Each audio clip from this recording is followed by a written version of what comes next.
Juro usted. El gobierno de Venezuela publicó un decreto de estado de conmoción exterior que concede amplios poderes al Ejecutivo.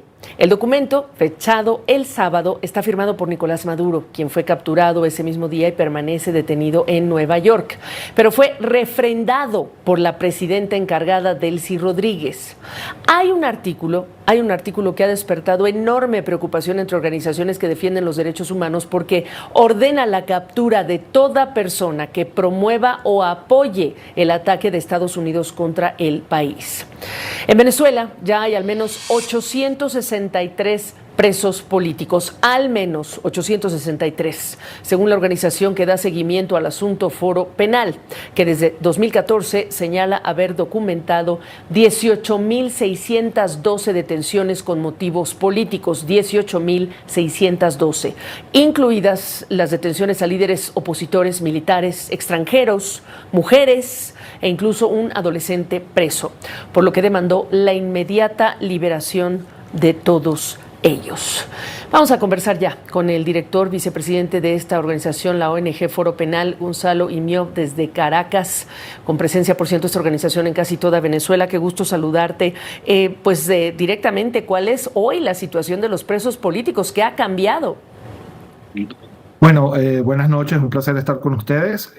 Básicamente, primero, bueno, tenemos que actualizar un poco las cifras.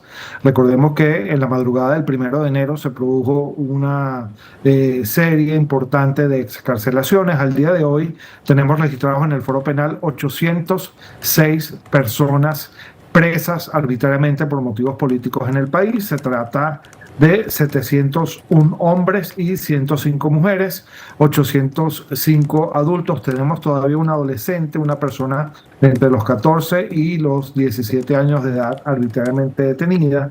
Y esta es pues la realidad que tenemos al día de hoy. ¿Qué es lo que sabemos de ellos a partir de todos los eventos que han tenido lugar esta semana? Bueno, sabemos que están completamente aislados, están suspendidas las visitas en todos y cada uno de los centros de reclusión en los que ellos están, no han tenido contacto con sus familiares y en general, haciendo la salvedad o tomando como excepción el centro de reclusión del Helicoide, del SEBIN, aquí en Caracas, a ninguno de los familiares se le ha permitido la entrega de paquetería, es decir, de alimentos, medicinas, pero supuestamente esto se va a regularizar en el transcurso de esta semana.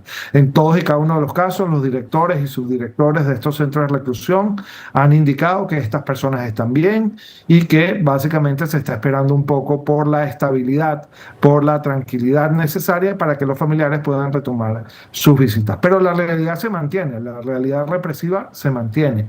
Tenemos a este bloque importantísimo de personas arbitrariamente privadas de su libertad. Tenemos todavía, y esto siempre hay que recordarlo, más de 9.000 personas que siguen sujetas a procesos penales por motivos políticos arbitrarios también, pero bajo medidas distintas de la prisión, es decir, con lo que aquí llamamos medidas cautelares, y todavía se mantienen pues serias violaciones muy graves a sus derechos humanos vinculadas, por ejemplo, con la imposibilidad de ejercer cabalmente su defensa, con el hecho de que muchos de ellos han permanecido desaparecidos o estuvieron desaparecidos, sobre todo en los primeros momentos de su detención, y todavía, fíjense ustedes, todavía al día de hoy desconocemos el paradero y el destino de 68 de estos presos políticos en Venezuela. Es decir, estamos en una situación en la que el esquema represivo no ha cedido, no ha terminado, y es por eso que desde el Foro Penal, y ya lo hemos hecho a lo largo de muchos años, en por lo menos 4 oportunidades distintas, estamos exigiendo en este momento que se promulgue de inmediato una ley de amnistía general para todos los presos y perseguidos por motivos políticos en Venezuela. De hecho, como ya hemos trabajado este tema durante tantos años, está listo ya nuestra propuesta, está listo ya nuestro borrador y estamos dispuestos a ponerlo a la orden de quien en este momento tenga, por decirlo así, las llaves de la celda, el que tenga el poder de decidir. Gonzalo, permíteme, déjame preguntarte. Gonzalo, déjame preguntarte, estamos exigiendo promulgar esa ley de amnistía. ¿A quién le ha tocado la puerta a la luz de este cambio de gobierno? ¿Qué es lo que ustedes han pensado hacer? ¿Con quién van a hablar dentro de lo que son las autoridades que está reconociendo el gobierno estadounidense? ¿Se quieren acercar al gobierno estadounidense? ¿Hay algún proyecto ahí, alguna intención ya? Todavía lo que sería la mecánica, la carpintería, por decirlo de alguna forma, de cómo Ajá, propondríamos directamente y ante qué instancia se propondría, perdón, directamente esta iniciativa, la estamos evaluando, ¿no? Ciertamente, bien, al organismo al que le compete decretar una ley de amnistía de acuerdo a los parámetros constitucionales es a la Asamblea Nacional. Así que en principio sería ante la misma claro, Asamblea Nacional que lo propondríamos, ¿no? Pero evidentemente en este ok. momento y sobre todo ante la ausencia absoluta de Estado de Derecho que se ha materializado en Venezuela desde hace tanto tiempo, pues también hay que tener en consideración los factores políticos que rodean a toda esta situación, entre ellos, por ejemplo, Ok. el Poder Ejecutivo y otros factores que puedan estar interesados en lograr la libertad, que es lo que al final se quiere. Háblame del alcance del decreto de conmoción exterior. Mira, el decreto de conmoción exterior se enmarca dentro de los 4 posibles estados de excepción que se pueden dictar en Venezuela. Esto está previsto en la ley orgánica sobre estados de excepción y también en nuestra Constitución, particularmente en sus artículos 337 y siguientes. Está el estado de alarma, el estado de emergencia económica, el estado de conmoción interior y el estado de conmoción exterior. Este decreto de conmoción exterior que se ha dictado tiene, sin embargo, unas particularidades que vale la pena destacar. Lo primero es que le da al Poder Ejecutivo unas facultades amplísimas de control de la sociedad, entre ellas, por ejemplo, la requisición indiscriminada de bienes para la supuesta defensa nacional.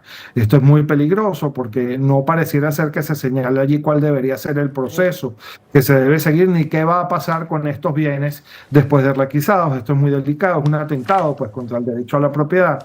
También hay un artículo, como ya tú lo mencionabas antes, muy grave, que es el artículo 5, que básicamente le otorga Sí, a las policías estatales, nacionales o municipales la potestad de arrestar y de capturar a cualquier persona que de alguna forma tenga o haya emitido un mensaje o tenga en su teléfono celular, por ejemplo, algún mensaje que pudiera ser subjetivamente interpretado, porque esto es lo grave, como una especie de apoyo a lo que ocurrió el fin de semana pasado en el país.